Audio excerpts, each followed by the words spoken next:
Assalamualaikum warahmatullahi wabarakatuh. Halo sahabat fisika, masih di channel Yusuf Ahmada. Pada video kali ini kita masih akan melanjutkan pembahasan materi fisika kelas 11, yaitu berkaitan dengan materi suhu dan kalor. Kali ini untuk yang part ketiga, yaitu berkaitan dengan asas Black. Nah, apa itu asas Black? Yuk kita lihat penjelasannya berikut ini.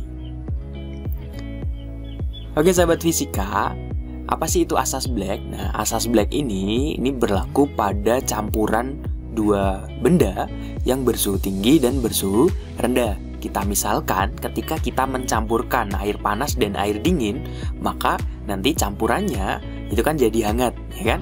Oke, jadi di sini kita misalkan air panas itu suhunya adalah T1, air dingin suhunya adalah T2, dan campurannya suhunya adalah TC. Nah, pada campuran ini, air panas dia akan melepaskan kalor, sedangkan air dingin dia akan menerima kalor. Oke, dimana Q lepas itu sama dengan M1C1 dikali T1 min TC.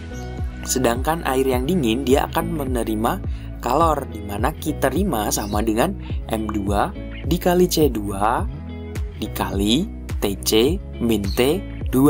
Nah, di sini jangan kebalik ya. Jadi untuk yang yang Q lepas, delta T-nya adalah T1 min TC. Jadi panas dikurangi yang hangat. Sedangkan pada yang Q terima, delta T-nya adalah TC min T2. Hangat dikurangi yang dingin gitu. Nah, menurut asas Black itu berlaku Q lepas sama dengan Q terima. Jadi kalor yang dilepaskan oleh benda yang bersuhu tinggi itu sama dengan besar kalor yang diterima oleh benda yang bersuhu lebih rendah. Atau M1C1 dikali T1 min TC sama dengan M2 kali C2 dikali TC min T2. Nah, biar lebih jelas, yuk kita lihat contoh soal berikut ini. Jika 80 gram air suhunya 20 derajat Celcius dicampur dengan 40 gram air yang suhunya 80 derajat Celcius, hitunglah suhu air campurannya. Nah, berdasarkan asas Black tadi berlaku Q lepas sama dengan Q terima. Atau M1C1 dikali T1 min TC sama dengan M2C2 kali TC min T2. Nah, oke. Di sini ingat, yang melepas kalor itu yang suhunya lebih tinggi atau yang hot. Ya, kemudian yang menerima itu yang suhunya lebih dingin atau lebih rendah. Oke. Nah, di sini karena yang dicampurkan itu sama-sama air, maka kalor jenisnya boleh nih kita coret karena nilainya sama. Oke. Sekarang di sini M1-nya berapa? Kita lihat. Air yang suhunya lebih tinggi itu masanya adalah yang 40 gram dan T1-nya itu yang 80 derajat Celcius. Sedangkan M2-nya masa air yang suhunya lebih dingin itu yang 80 gram dan suhu T2-nya adalah 20 derajat Celcius. Jadi kalau kita masukkan ke persamaan ini, M1-nya 40 dikali T1-nya 80 min TC sama dengan M2-nya 80 dikali TC min 20. Oke, 40 sama 80-nya boleh nih kita coret. 80 bagi 40 kan 2 ya kan? Berarti ruas kiri tinggal 80 min TC, ruas 2 kali TC, 2 kali min 20.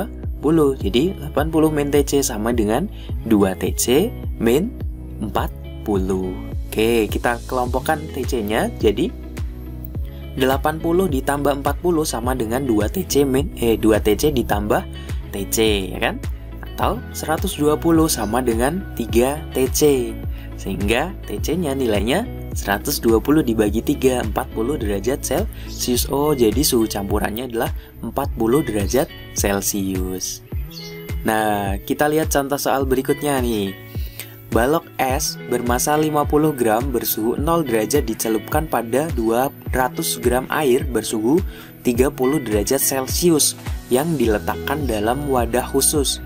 Anggap wadah tidak menyerap kalor. Jika kalor jenis air 1 kalori per gram derajat Celcius dan kalor lebur es 80 kalori per gram, maka suhu air campurannya adalah berapa?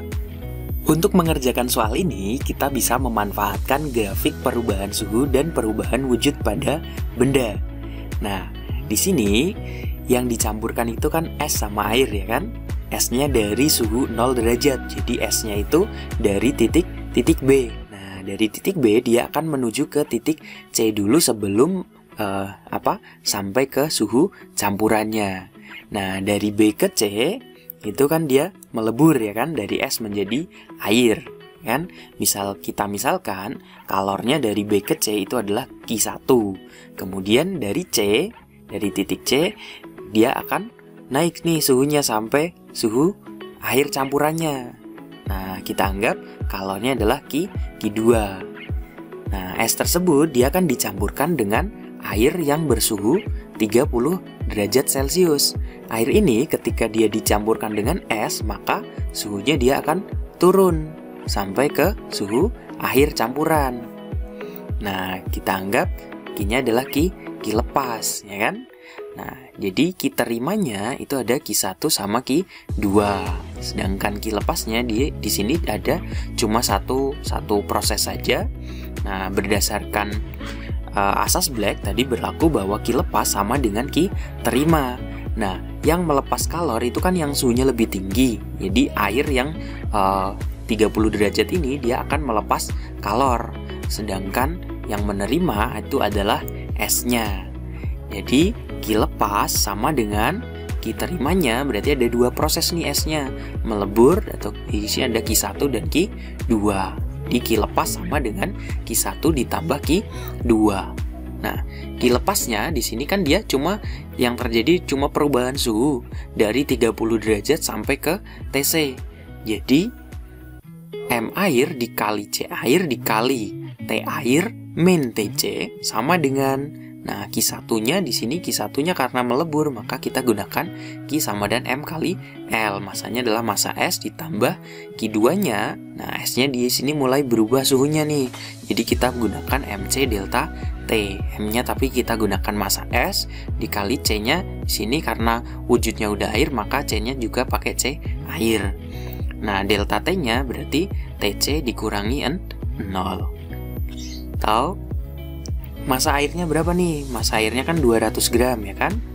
C airnya 1, T airnya 30 ya kan?